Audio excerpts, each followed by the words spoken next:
Un fuerte abrazo a toda la generación del despertar y a la comunidad Moria. Hoy vamos a estudiar una paracha bien interesante que es Bejalotejá, que comprende desde Números capítulo 8.1 al capítulo 12.16 y es la tercera porción del libro de Bat Midbar o el libro de Números que traduce en el desierto. Vamos a compartir pantalla. Hoy es jueves 4 de junio. Vamos caminando hacia las fiestas de otoño y la fiesta de otoño, la primera fiesta de otoño es Rosh Hashanah, donde celebramos el año nuevo. Miren cómo se ha pasado este año de rápido. En el tema de hoy,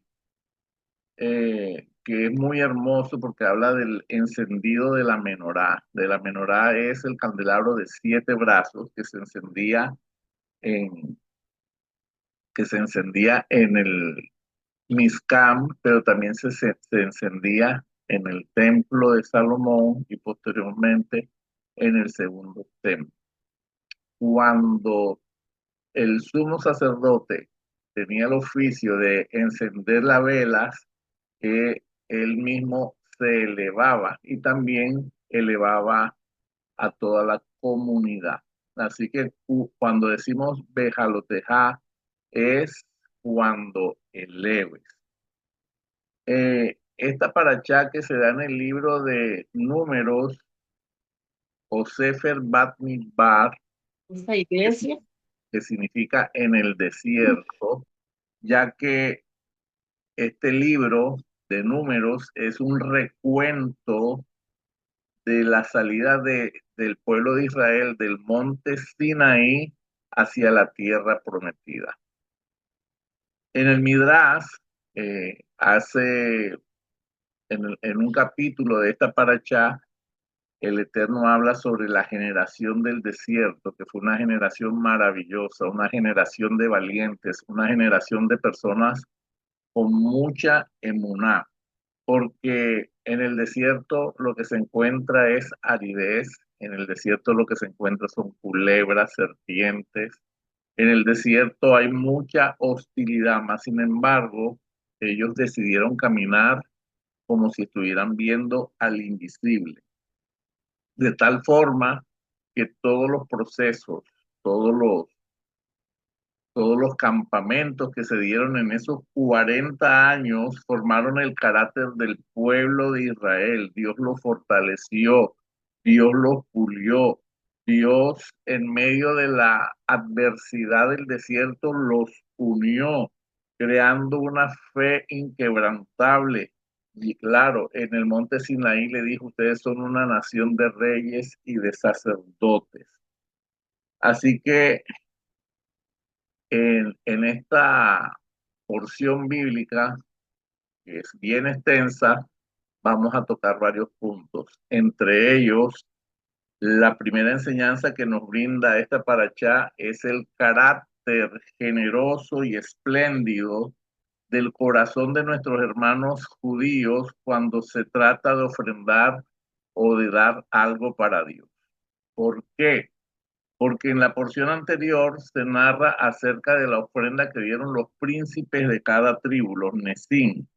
Estos príncipes se presentaron, pero el sumo sacerdote Aarón estaba triste porque cuando vio la ceremonia que hicieron los líderes al inaugurar el Mizcán, el tabernáculo de Moche, ya que él no pudo ofrendar ni ninguno de la tribu de Leví pudieron participar. Aarón estaba sumamente preocupado y estaba sufriendo por no haber participado en los sacrificios. A quien le habla y le dice, según nos dice el Midrash, el hecho de acongojarse por no haber cumplido la misbah revela la grandeza de la persona. Y también nosotros, como amantes de la Torá, como amantes del Dios eterno, cada vez que nosotros queremos cumplir con algo y se nos dificulta cumplir con esa misbah, se siente esa pasión, se siente esa fuerza interna, nuestro deseo de poder cumplir con cada una de esas ordenanzas.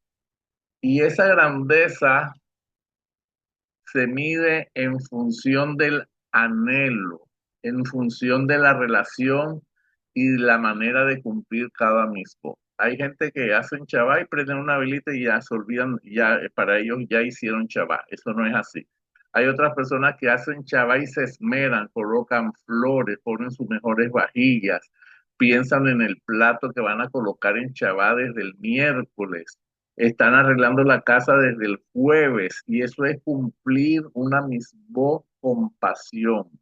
El anhelo de cada persona debe ser complacer a la divinidad, porque recuerden que el Shabbat es un encuentro con la divinidad. El Shabbat es una cita con Dios y cuando nosotros nos esmeramos por cumplir esa ordenanza, pues se abren los cielos para las familias que están bajo la cobertura de ese Shabbat.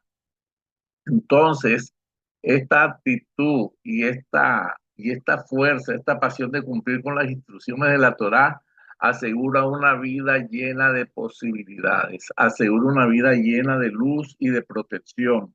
Cuando las personas reconocen la importancia de una misbah, le duele estar exento como estuvo Aarón y como estuvo la tribu de Leví por cumplirla. Por ejemplo, vemos que también en esta paracha se habla de Pesa Chení, mi segunda oportunidad. Muchas personas que estaban en el campamento no pudieron hacer la ofrenda de Pesa y de hacer el, el sacrificio del cordero y ellos se acercaron a Moshe diciéndole, nosotros estábamos impuros porque eh, estábamos tamé. ¿Qué significa tamé? Impurificados por haber estado en contacto con muertos y ellos no podían hacer la ofrenda en ese estado de impureza. Entonces, Moché consultó a la divinidad le dijo que podían presentar esa ofrenda tal cual el 14 de Iyar. Fue una segunda oportunidad, pero esa naturaleza de querer cumplir con la misbot, esa naturaleza de querer ofrendar al Eterno, ¿por qué? Porque el pueblo de Israel conoce los secretos de lo que es una ofrenda, de lo que es cumplir con una misma, de lo que es cumplir y lo que es saber tocar el corazón de Dios. Así que vemos dentro del carácter de nuestros hermanos de judíos del pueblo de Israel antiguo que cuando se les pidió la contribución para levantar el tabernáculo de Moché, ellos fueron espléndidos, ellos sobreabundaron en joyas, en oro, en plata, y se presentaron delante del rey de una manera apasionada, de una manera alegre. Y ese es el secreto de las riquezas del pueblo de Israel.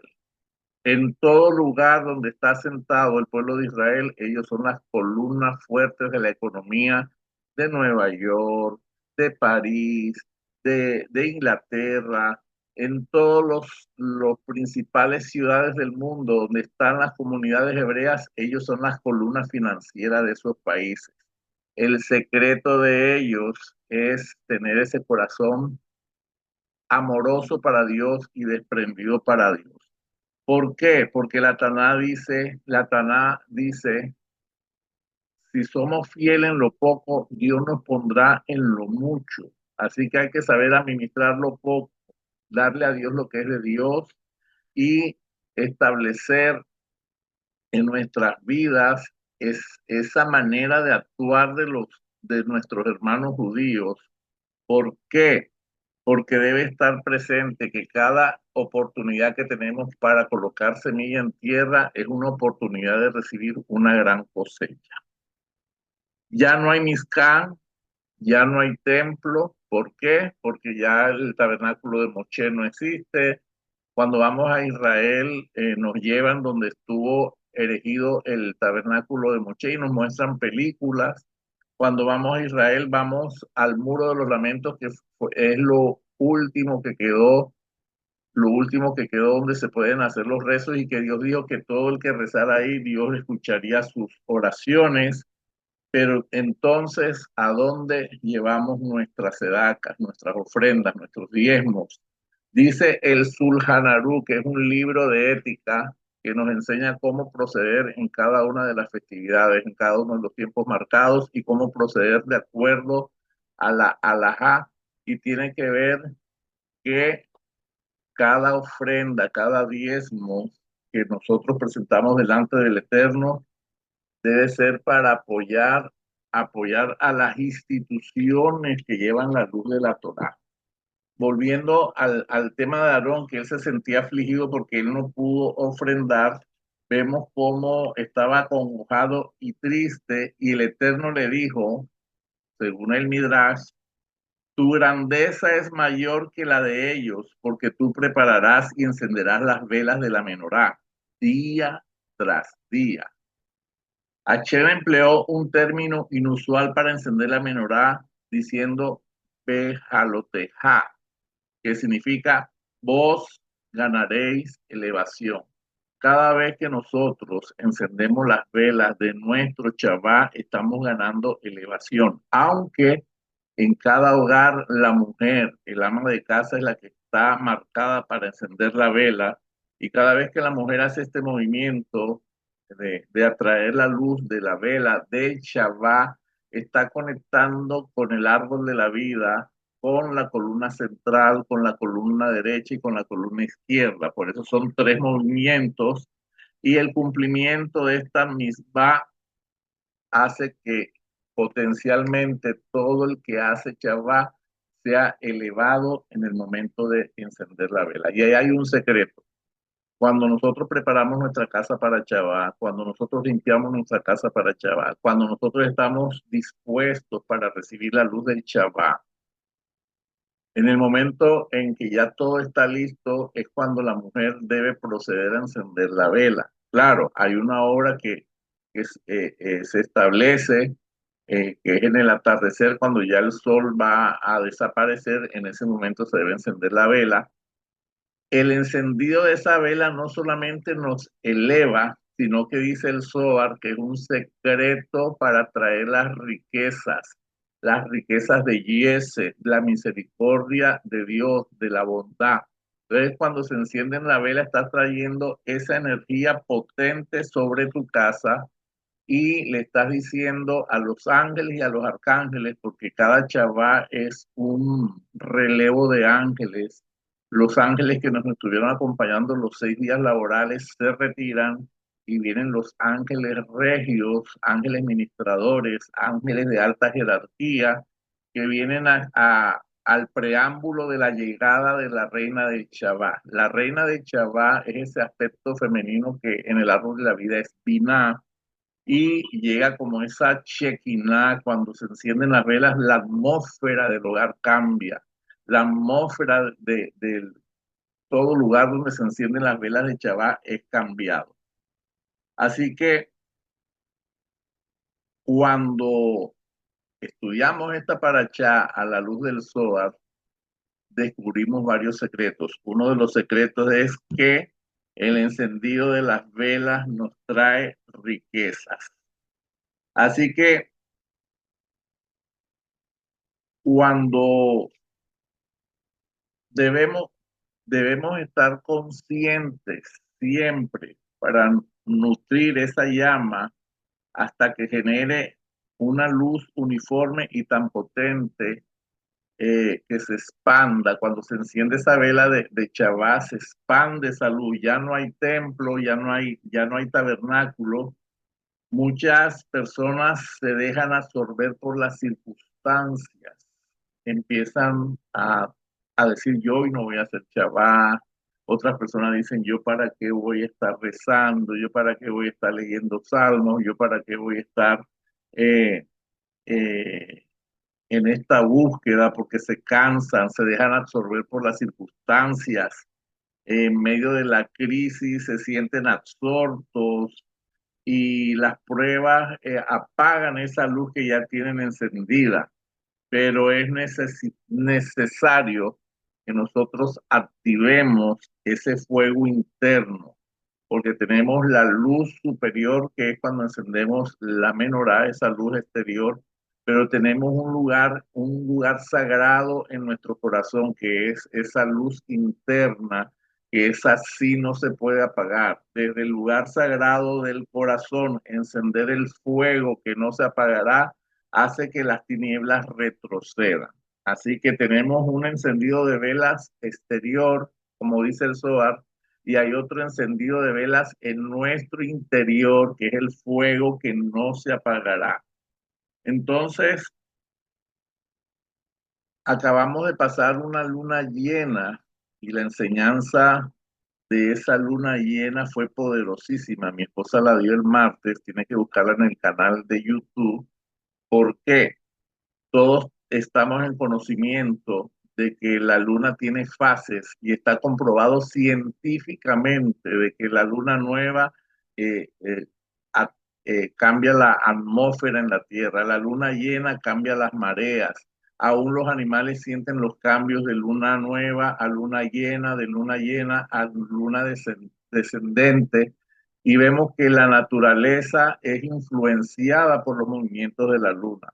Esta luna llena que acaba de pasar con su configuración, nos decía la Morá Chahar en su enseñanza, que estuvo espectacular, que esta luna llena es como esa mujer de parto, porque toda luna llena es una tensión, porque astrológicamente es una oposición del sol y de la luna, así que las energías están fuertes, pero es como un parto que se va a dar a luz a todo ese trabajo interno, a todo ese trabajo secreto, tus oraciones, tu tefilá, tus meditaciones, las declaraciones, la lectura de los salmos. En este tiempo, a partir de esa luna llena en Sagitario, vemos que va a haber una recompensa. El cielo tiene preparada una recompensa para todas las personas que han venido haciendo ese trabajo. Es como un reinicio.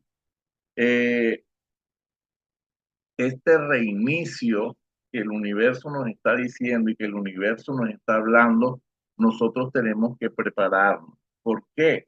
Porque así como los sacerdotes se preparaban para el encendido de las velas, los levitas se preparaban para hacer su servicio en el tabernáculo y en el templo, ellos se preparaban para encender el fuego.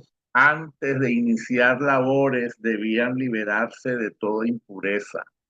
Antes de encender el fuego, ellos tenían que hacer un trabajo de purificación y ofrecían sacrificios previamente establecidos. Ahora, para este tiempo, ¿cuáles son los sacrificios que nosotros tenemos que hacer? Para este tiempo, ¿qué es lo que nos demanda el Eterno? Ya no hay Mizcán, ya no hay tabernáculo. ¿Qué es lo que tenemos que hacer? Pues soltar y aceptar, porque a veces las lunas llenas lo que nos están pidiendo es cierra este capítulo de tu vida, cierra este ciclo de tu vida, porque hay un reinicio y Dios se está preparando para traer abundancia a tu vida como recompensa de ese trabajo oculto, ese trabajo interno, ese trabajo silencioso que has venido haciendo, pero a las personas les cuesta soltar a la persona que le hizo daño, le cuesta soltar los pensamientos negativos, le cuesta soltar el, el estar absorto, porque a veces las crisis dejan en shock a las personas y las personas en vez de elevarse con la luz del Eterno, lo que hacen es que quedan en shock, quedan bloqueados. Entonces el Eterno nos dice, el sacrificio que tienes que hacer en este tiempo es soltar y aceptar. No sabes por qué está pasando lo que estás viviendo, no sabes por qué estás viviendo esas circunstancias, pero cuando tú tomas aire y dices, yo acepto, suelto y confío. Repítalo conmigo, acepto, suelto y confío. Así que cuando nosotros vemos la configuración de esta luna llena que se hizo en Sagitario, la constelación de Sagitario nos conecta con la divinidad porque Sagitario, el regente de Sagitario es Júpiter. Júpiter nos conecta con la divinidad y esto, el universo nos va empujando a esa toma de decisiones. El universo hace que las cosas sucedan porque ya nos han dado primer aviso, segundo aviso, tercer aviso, y cuando llega la luna llena es porque ya no da más. El sí o sí, lo que va a pasar en tu vida va a suceder. ¿Qué nos exige para nosotros recibir esa recompensa? Que perdonemos, tenemos que perdonarnos nosotros mismos, tenemos que perdonar al prójimo y tenemos que perdonar y pedir perdón a las personas que hemos ofendido. Nuestro ego no quiere que nosotros aceptemos el hecho de que estamos en un proceso que estamos viviendo. Y no, cuando decimos acepto y confío, no significa que nos estamos conformando a esta crisis, a esta situación. Cuando decimos acepto y confío, es que tenemos que buscar la solución de lo que está viviendo. Así que cambiar nuestro sistema de creencias es importante porque recuerden que nosotros venimos de un conocimiento heredado por nuestros abuelos, por nuestros padres, por nuestro entorno, por nuestra educación, y necesitamos descubrir el sistema de creencias limitante que me impide a que yo pueda llegar a esa recompensa. Así que revisemos nuestro sistema de creencias. Quizás algunas cosas ya están obsoletas, de pronto el universo me está pidiendo cambios, debo abrirme a las herramientas que el Eterno nos está dando. ¿Cuáles son las herramientas? Declaraciones, meditación, lectura de salmos, lectura de Zohar, lectura de Torá. Son herramientas que nos ayudan y que debemos de sacrificar. Nosotros debemos de tomar conciencia de nuestra manera de hablar. Nuestras palabras, cuando no tomamos cuidado de las palabras, pueden ser demoledoras o pueden ser altruistas. Cuando nosotros somos personas espirituales, todos los ojos del entorno familiar, del entorno laboral y del entorno del vecindario, muchas personas son objeto de miradas. ¿Por qué? Porque cuando tú ya estás despertando de conciencia y sientes cosas diferentes y sientes que estás buscando la luz del eterno, que sientes que estás eh, afinando tu percepción y tu intuición, todos los ojos de la familia, de los compañeros del trabajo, de los vecinos están puestos sobre ti, porque eres la luz que está iluminando tu entorno. Todos están pendientes de lo que tú vas a decir. Por eso nosotros tenemos que sacrificar palabras maldichas. En hebreo es lachon hara. Y esta paracha nos habla precisamente de hablar bien.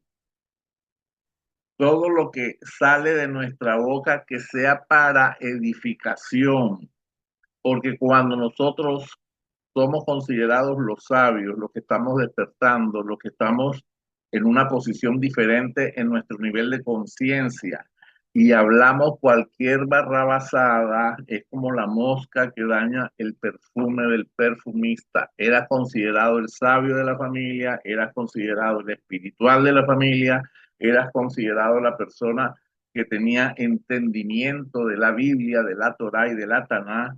Entonces debemos de tener cuidado lo que sale de nuestra boca. Escuchémonos y pensemos antes de opinar. La Biblia nos dice que aún el tonto será tomado como sabio cuando calla, para que seamos co-creadores y no destructores. Una palabra mal dicha puede destruir muchas cosas, pero una palabra bien dicha puede edificar. Recordemos que en la lengua hay poder, el poder de la vida y de la muerte está en nuestra lengua. Quienes la aman comerán de ella. Comerás buenos frutos si hablas positivamente, pero si hablas mal, eres chismoso, amas la burla, el juicio, entonces comerás de los frutos de tu boca. Así que vemos en la Torá, y muy a propósito de esta paracha, cuando Miriam, la hermana de Moshe, estuvo hablando mal sobre lo que estaba viviendo Moshe y su esposa Sípora.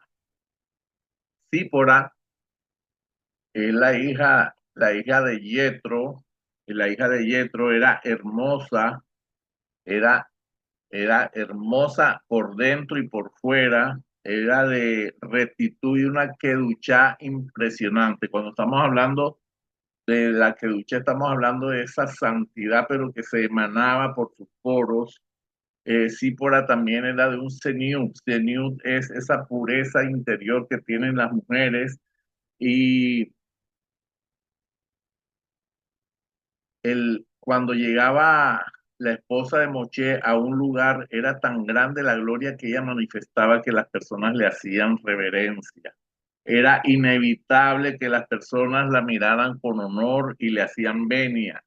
De esta manera, la grandeza de ella, a pesar de su color negro, dice el Midrash, que era tan obvia e innegable, pues la Chequina reposaba sobre ella. Ella era de Madián, las personas de Madián eran de color oscuro y ella era con todos estos atributos morena, hermosísima, con mucha kedushá, con mucho seniut, y Miriam, la hermana mayor de Moisés, sentía la confianza de hablar con autoridad sin ninguna mala intención, quería arreglar el problema porque a causa del llamado profético de Moisés, Moisés no estaba cumpliendo con sus oficios como esposo, porque tenía que estar siempre atento a la voz de Dios, siempre tenía que estar purificado hacia la voz de Dios. Y Miriam, como hermana mayor, le comentó a Aarón: mira que estoy preocupada por la situación que está viviendo Moche con Sípora, y en ese momento no fue tomado como algo positivo, sino que fue tomado como murmuración.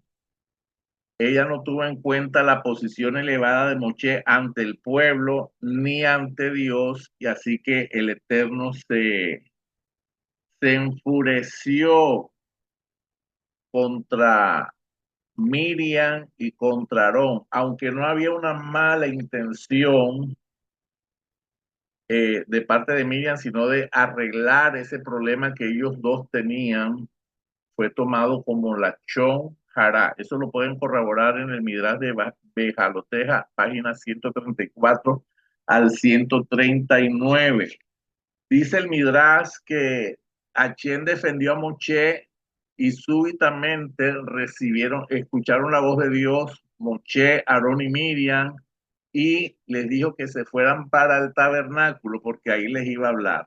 La nube de gloria descendió sobre la tienda y dijo: escuchen bien, yo no hablo con Moche como lo hago con vosotros y con otros profetas. A ellos les hablo en visiones o en sueños, en forma de parábolas o acertijos, los cuales requieren interpretación.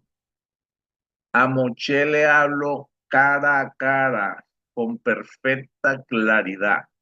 Él tiene un dominio superior y yo confío completamente porque sé que va a usar mi poder de manera íntegra. Y a quien reprendió Aarón a Miriam con lepra. ¿Qué nos quiere dejar esta enseñanza? Que a veces nosotros nos familiarizamos con el líder de la casa, nos familiarizamos con el jefe del trabajo, nos familiarizamos eh, con el líder espiritual y empezamos a tratarlo con poco decoro. Miriam pensaba que como ella había criado a Moche, que como ella era la hermana mayor de Moche, ella tenía derecho a conversar con Aarón cosas que eran muy íntimas y muy personales de Moche y su esposa, y fue tomado como la chonjara y por eso le dio lepra. Dice el libro de Proverbios que en la lengua hay el poder de la vida y de la muerte. Quien la ama comerán de sus frutos. Pues desde hablar nos tenemos que asegurar de tener conectada la lengua al cerebro, porque a veces la lengua sale muy rápido y tú no estás pensando qué es lo que vas a decir. Y siempre al hablar tenemos que tener cuidado qué es lo que vamos a decir, de quién lo vamos a decir, cómo lo vamos a decir, si es el momento propicio o si es mejor quedarse callados. Así que el lenguaje nos hace elevados y las palabras pueden crear o pueden destruir. Cuando se hace la chonara, se afectan tres personas. La víctima. ¿Por qué? Porque se le está difamando a esa persona. El que lo dice, y quiero que pongan atención a esto, ¿por qué el que lo dice? Porque la persona piensa que está sola en el mundo y resulta que en los tribunales del cielo, cuando usted empieza a hablar mal de otra persona, usted se está haciendo juez y al hacerse juez se despiertan los acusadores y al despertarse los acusadores en los tribunales del cielo se ponen querellas y pueden venir juicio tras juicio a causa de lo que usted dice. Ahorita que estamos en la política, en Colombia, hay una lucha entre la izquierda y la derecha, y hay personas que hablan pestes de un candidato y pestes del otro. Lo que no saben, la mayoría de las personas, o lo saben, pero no lo hacen consciente, es que cada vez que usted habla mal del candidato, así no lo conozca usted, usted está despertando los acusadores y los acusadores van a poner querellas en los tribunales del cielo y esas querellas van a venir como juicios en contra de su vida. Así que ponga la atención a eso y también el que lo escucha. ¿Por qué el que lo escucha? Porque está prestando sus oídos para contaminarse. ¿Usted no le ha pasado que a veces usted está en una conversación muy amena y empezaron a hablar de una tercera persona que no está presente y usted al final como que se siente sucio, usted se siente contaminado? ¿Por qué? Porque escuchó pura basura de otra persona. Así que no permita que le ensucien su aura, no permitan que le ensucien su corazón, no permita que ese trabajo espiritual que usted ha hecho durante tanto tiempo lo dañen con una simple conversación. Hay que tener en cuenta que cuando se establece la lachón jara, primero hay tres versiones: la de la primera persona, la de la segunda persona, y siempre hay que buscar la verdad. Recordemos que Dios nos va a juzgar siempre como nosotros juzguemos a otros. Yo no sé si usted está acompañado ahí, pero dígale a la persona que está al lado: con la vara que mides serás medido. Toda palabra que salga de tu boca en contra de otra persona, sea que te conozca o que no te conozca, sea que esté presente o no esté presente, con esa misma vara te van a medir. Por eso la Taná y la Torá es muy clara cuando dice que no nos hagamos jueces. El Pirkei Avot dice: sé un juez, no un abogado. Necesitas escuchar las dos versiones para tomar partido. Entonces, ¿de quién está prohibido hablar mal? De nosotros mismos. Yo no puedo decir yo soy un bruto, yo soy torpe. No lo podemos decir porque hay mucha fuerza en nuestro ser interior y se están estableciendo cosas negativas. No podemos hablar de otras personas, ni de otros grupos, ni decir de X o Y grupo o individualmente. No se puede porque van a venir los acusadores y te van a atacar. Y no podemos hablar en contra de Israel, de ninguna manera. No escuches lo que escuches. Aunque hayas tenido relación con los judíos y te haya ido mal con los judíos, no puedes hablar mal de un hijo de Israel porque está escrito: bendito los que te bendicen y malditos los que te maldicen. Imagínense. Ya para ir cerrando, para hablar un poquito del nivel secreto de esta paracha, recuerden que la Torah tiene cuatro niveles de interpretación, que empezamos con el nivel literal, después pasamos por el nivel alegórico, Después llegamos al cuarto nivel, que es el nivel secreto. Y cuando estudiamos Zohar, ese es el nivel secreto de la Torá. El nivel secreto de la Torá nos dice que esta parachá nos habla de la interconexión y elevación espiritual hacia los mundos superiores en el momento en que el sumo sacerdote encendía las velas de la menorá. Para nosotros, aquí a los de a pie, pues cuando encendemos las velas de nuestro Shabbat es una conexión y elevación con los mundos superiores. Nos dice que el encendido de las velas no es un acto meramente físico, sino que es un proceso de alineación cósmica. Cada vez que usted enciende una vela, porque hay una ilulá es cuando conmemoramos la muerte de un sadid y pedimos esa sabiduría, esos milagros del sadid, cuando encendemos la vela por una festividad, cuando encendemos la vela por el Shabbat, entonces ahí estamos haciendo una alineación cósmica. Cuando encendemos las velas del Shabbat es un acto especial como cuando cambia la atmósfera en nuestro hogar. Con respecto al tema de la semana pasada, recuerdan que estuvimos hablando de la reencarnación, estuvimos hablando de la rotación de las almas. Esta paracha también habla de eso. El Zohar explica que las 7 velas de la menorá representan las diferentes categorías del alma. Al decir, cuando eleves las luminarias, entre comillas, se refiere al trabajo del sacerdote, del maestro, del guía, para ayudar a las demás personas a completar su rectificación. Cuando se encienden esas velas, el sacerdote, el maestro, el guía o la ama de casa que está encendiendo las velas está ayudando a la rectificación. Recuerden que en Yom Kippur, en Shabbat y en el aniversario de muerte de algún familiar, uno puede encender una vela y hacer Kadish. Kadish es la oración que nosotros hacemos por 11 meses para ayudar a la elevación de esa alma a que encuentre su dimensión.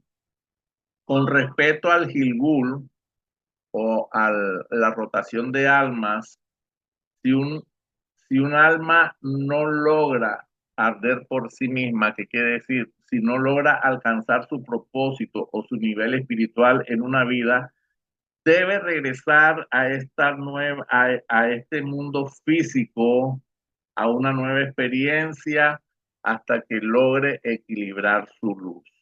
Esto alude a las almas que han muerto espiritualmente o han fallado en vidas anteriores, se les brinda una segunda oportunidad otorgada por misericordia. Y entonces en esta paracha también se habla de Pesach Sheni, que es la segunda oportunidad, pero explicada al nivel secreto, esta paracha podemos encontrar el paralelismo del Gilgul, que es el Gilgul, la rotación de almas o reencarnación, y Pesa Chení, el segundo Pesa, que se dio porque algunas personas no pudieron presentar su ofrenda de Pesa. Ya les lo expliqué al comienzo de la enseñanza, a causa de que estaban contaminados por cercanía a los muertos. Pesa Chení nos enseña que nunca es tarde para volver.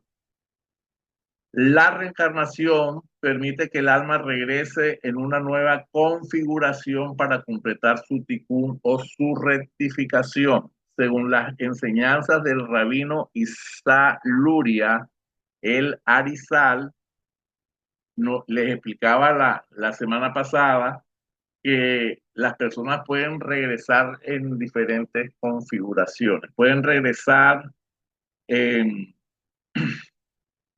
a este mundo, pero pueden reencarnar en un animal, pueden reencarnar en una planta, pueden reencarnar en un objeto inanimado, en una piedra, y según su nivel de transgresión, si no es mucho, puede reencarnar en un humano. Así que estas leyes de las ruedas, de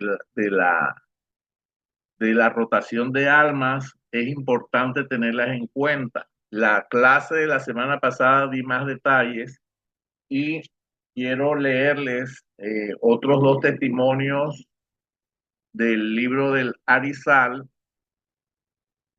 otros dos testimonios del libro del Arizal, donde nos cuenta ejemplos de las reencarnaciones, cómo se dan y cómo la persona tiene que venir a corregir. El castigo de un delator. ¿Se acuerdan de tal persona en Safé? Preguntó el Arizal en una ocasión a sus discípulos, y dijeron sus discípulos, sí, asintieron algunos de los mayores. Conocimos a un rachá. Un rachá es una persona malvada, que su nombre sea borrado que su nombre sea borrado, dicen ellos, porque era una persona malvada. Solía delatar a los judíos de Safé ante las autoridades, haciéndoles mucho daño. Mucha gente se alegró y suspiró de alivio con su muerte. Y en ese caso les interesaba saber que ese malvado ha reencarnado en un ratón. Imagínense que Larry Sal tuvo la experiencia y discernió que esta persona que era malvada, cobrador de impuestos, había reencarnado en un ratón. Y ese ratón ahora me pide ayuda para reparar las faltas de su alma. Dijo el Arizal, tráiganme deprisa una ratonera y se los mostraré. Trajeron una ratonera y la pusieron en el suelo en medio de la habitación. No pasó un minuto antes de que se oyera un chisquido y un ruido sordo. Algo había caído en la trampa. Era el ratón gris que luchaba para liberarse. El rabino Arizal le dijo, Rachá, dijo el Arizal alzando la voz con enfado. Cuando estabas vivo y delatabas a tus hermanos judíos, a las autoridades, ¿de verdad creías que ibas a escapar del castigo y no ibas a tener que presentarte ante el tribunal del cielo? Y el ratón, el alma de ese rachá habló por medio del ratón y dijo, por favor, maestro, chilló con una voz aguda y quejumbrosa, ten piedad y reza por mí.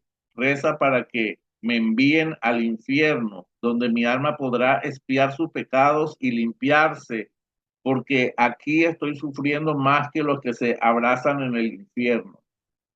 Y el rabino le dijo, no te lo mereces, respondió el Arizal severamente. Vuelve a tu agujero hasta que llegue tu hora. Entre tanto, tienes que sufrir. Vete. Soltó al ratón y este corrió a meterse en un agujero donde había salido.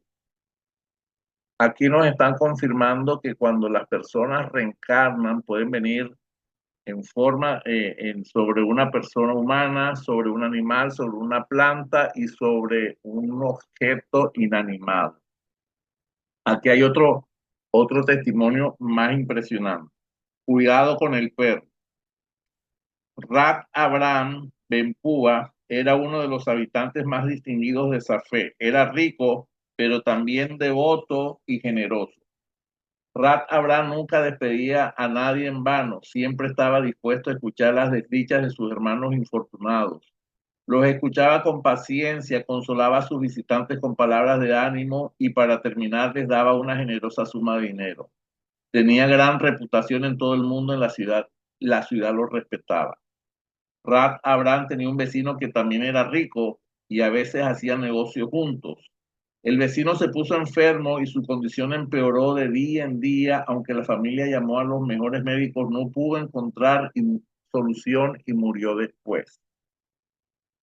La familia se mudó de casa y la que había sido de ellos fue ocupada por otras personas. El difunto no tardó en ser olvidado, pasaron los años y Rat Abraham se encontró con un fenómeno muy molesto. Uno de los perros callejeros de la ciudad se instaló en su patio y no hubo forma de echarlo de allí. Era un perro negro, feo, agresivo, que hacía huir a todos los visitantes de la casa. Los sirvientes trataron de expulsarlo con gritos y palos, pero este los atemorizaba con sus horribles aullidos e intentos de morder. Tras muchos intentos inútiles, pudo expulsar al terco perro. La familia se rindió y lo dejó quedarse en el patio. Pero al perro no le bastó con eso. Empezó a seguir al rabino Abraham donde quiera que iba. Por la mañana temprano Cuando Rat Abraham salía camino a la sinagoga, ya estaba el perro detrás de él, gruñendo malhumoradamente. Rat Abraham lo echaba con un bastón y entraba corriendo a la sinagoga. El animal se agazapaba junto a la puerta y lo esperaba a que saliera para seguirlo de nuevo. Rat Abraham pidió consejo a los rabinos, a los sabios de Safed, pero nadie pudo ayudarlo. El perro continuaba persiguiéndole sin darle tregua. Una mañana de invierno, Rat Abraham salió de casa para ir a la sinagoga y se olvidó de cerrar la puerta. La única persona que había en casa era su mujer, que todavía estaba en la cama. Para gran sorpresa de Rat Abraham, el perro no lo siguió a la sinagoga, sino que cuando Rat Abraham dio la vuelta a la esquina, se abalanzó dentro de la casa, corrió al dormitorio y atacó a la mujer que dormía y le clavó sus dientes en la carne. Ella se despertó aterrada y empezó a gritar con todas sus fuerzas, pero el perro no la dejaba. La siguió mordiendo hasta convertirla en una masa de sangre. Entonces se detuvo y salió huyendo de la casa. Llegaron corriendo los vecinos al oír los gritos y lo que vieron los dejó aterrados. Unos empezaron a vendar las heridas de la mujer, otros corrieron a avisar a su marido que estaba en la sinagoga y hubo quienes se apresuraron a buscar un médico. Pero Rat Abraham no volvió a la casa inmediatamente, sino que corrió primero donde el rabino Isaluria y le contó lo que estaba pasando y fue a pedirle con lágrimas en los ojos que salvara la vida de su esposa. El Arizal, el rabino Isaluria, con su intuición divina, entendió qué había sucedido y por qué. ¿Recuerdas a tu vecino de hace muchos años que murió de una enfermedad muy dolorosa? Preguntó a Rat Abraham. Él dijo que sí. Repuso, este pobre hombre sufrió mucho. Tu esposa convenció a este hombre de que se hiciera socio en un negocio no muy limpio que prometía grandes beneficios, pero después fue castigado a morir de una penosa enfermedad y a volver a la tierra en forma de perro hasta encontrar el ticún apropiado. Rat Abraham palideció, pero siguió escuchando atentamente. Como habrás adivinado, es el perro que se ha instalado en tu patio, ha venido a vengarse del mal que tu esposa lo convenció de que hiciera. Si tu esposa confiesa la verdad, morirá en un estado de arrepentimiento total y se le perdonará su pecado y también el perro encontrará descanso. Rat Abraham volvió a su casa temblando por la revelación que había escuchado y dijo a su mujer lo que el Rat y Saluria le había dicho. Ella confesó su pecado y contó todo lo que había sucedido muchos años antes, cuando hubo terminado su vidui, o sea, su confesión, cerró los ojos y murió. La desconcertante historia no tardó en conocerse en todo Safed, y la gente se maravilló más aún de la santidad del rabino Isaluria, era un profeta que estaba viviendo en medio de ellos. Entonces, mi querida familia, imagínense estas historias de reencarnación que no son inventadas, son historias reales. Por aquí está el señor Oliver, no sé si ya ha escuchado y ya ha leído sobre esto, pero poco a poco vamos a ir descubriendo los secretos de la Torá, vamos a ir descubriendo cosas misteriosas que no se nos habían revelado a nosotros, pero que son realidades. Por eso hablo mucho de romper el sistema de creencias limitantes y entrar a un nuevo nivel de conocimiento.